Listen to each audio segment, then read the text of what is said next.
தமிழகத்தில் இருந்து வேறு மாநிலத்திற்கு நியூட்ரினோ திட்டத்தை மாற்றும் எண்ணம் இல்லை என்று மத்திய அரசு தற்போது திட்டவட்டமாக கூறியுள்ளது. இது தொடர்பான விவரங்களை தருவதற்காக எமது செய்தியாளர் அரவிந்த் காத்திருக்கிறார். அரவிந்த், தற்போது நியூட்ரினோ திட்டம் தொடர்பாக மத்திய அரசு என்ன கூறியிருக்கிறது? இது தொடர்பான விவரங்களை பதிவு செய்யுங்க அரவிந்த். கடந்த 2010ஆம் ஆண்டு தேனி மாவட்டத்தில் நியூட்ரினோ திட்டத்தை, இந்தியா பேஸ்ட் நியூட்ரினோ திட்டத்தை செயல்படுத்த மத்திய அரசு திட்டமிட்டிருந்தது. இந்நிலையில் இந்த திட்டத்திற்கு அனுமதி கேட்டு தமிழக மாசு கட்டுப்பாட்டு வாரியத்திடம் விண்ணப்பம் செய்திருந்தது மத்திய அரசு. இந்நிலையில் அந்த விண்ணப்பம் தொடர்பாக தற்போது வரை எந்த முடிவும் எடுக்காமல் தமிழக அரசு காலம் தாழ்த்தி வருவதாக தெரிகிறது. இந்நிலையில் தொடர்ந்து தமிழகத்தில் இந்த திட்டத்தை செயல்படுத்தக்கூடாது என பல்வேறு போராட்டங்கள், எதிர்ப்புகள் வலுத்து வந்திருந்தன. இந்நிலையில் இதே போன்ற இந்த விவகாரம் தொடர்பான 2 வழக்குகள் தேசிய பசுமை தீர்ப்பாயத்திலும் தாக்கல் செய்யப்பட்டிருந்தன. ஒன்று மதிமுக பொதுச் செயலாளர் வைகோ, அதே போல இரண்டாவதாக சுந்தரராஜன் ஆகியோர் 2 பேர் தேசிய பசுமை தீர்ப்பாயத்திலும் தொடர்பான ஒரு வழக்கை தாக்கல் செய்திருந்தன.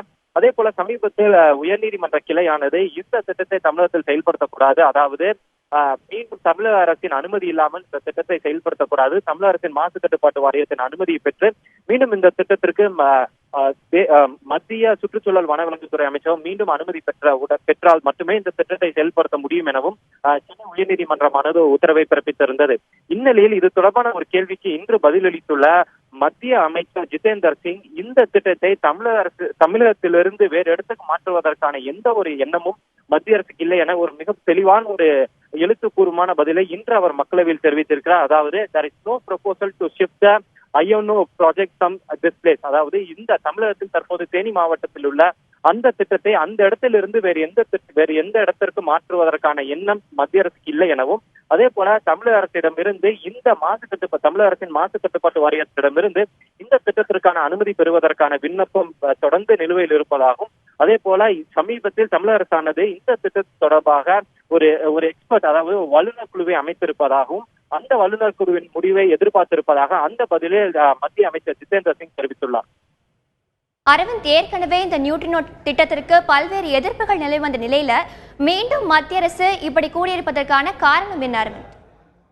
அந்த பதிலில் நம்மால் மிகவும் தெளிவாக மற்றொன்றை பார்க்க முடியுது. அதாவது தமிழகத்தில் மட்டும்தான் இந்த திட்டத்திற்கு எதிர்ப்பு இருந்து வருவதாகவும், அண்டை மாநிலங்களிடமிருந்து இது தொடர்பான எந்த ஒரு எதிர்ப்பும் இல்லை என அந்த பதிலில் அமைச்சர் தெரிவித்துள்ளார். அதே போல இதற்கான எதிர்ப்பு வலுத்து வந்தாலும் இந்த திட்டத்தை அதே இடத்தில் செயல்படுத்துவதற்கு மத்திய அரசு உறுதியாக இருப்பதும் இந்த பதில் மூலம் தெரிய வந்துள்ளது. அதே போல தற்போது தமிழக மாசு கட்டுப்பாட்டு வாரியமானது, குறிப்பாக தமிழக அரசானது ஒரு வல்லுநர் குழுவை அமைத்துள்ளது. அந்த வல்லுநர் குழுவானது இந்த விவகாரம் தொடர்பாக ஆராய்ச்சி செய்ய உள்ளது.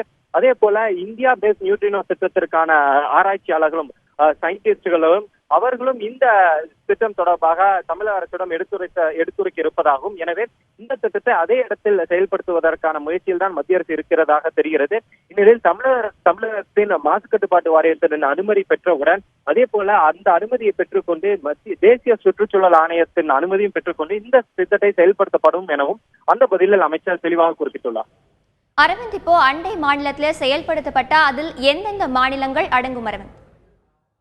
அண்டை மாநிலத்தில் இது செயல்படுத்தப்படும் என்ற கேள்விக்கே தற்போது இல்லை. ஏனென்றால் அது மிகவும் தெளிவாக சொல்லியிருக்கிறார். இந்த திட்டத்தை தேனியில் வேறு இடத்துக்கு மாற்றுவதற்கான எந்த ஒரு திட்டமும் எந்த ஒரு எண்ணமும் மத்திய அரசுக்கு இல்லை என அவர் மிகவும் தெளிவாக அந்த பதிலை குறிப்பிட்டுள்ளார். அதில் அவர் என்ன அண்டை மாநிலங்கள் குறித்து அந்த பதில் அவர் என்ன சொல்கிறார் என்றால், இந்த திட்டத்தை தேனியில் செயல்படுத்துவதற்காக, அதாவது அந்த பகுதியில் செயல்படுத்துவதற்காக அண்டை மாநிலங்களான எந்த மாநிலத்திலிருந்தும் எந்த எதிர்ப்பும் இல்லை. எனவே நாங்கள் அந்த திட்டத்தை அதே இடத்தில் தான் செயல்படுத்த இருக்கிறோம், அதாவது தேனியில் தான் செயல்படுத்த இருக்கிறோம் என்பதைத்தான் அவர் அந்த பதிலில் குறிப்பிட்டுள்ளார்.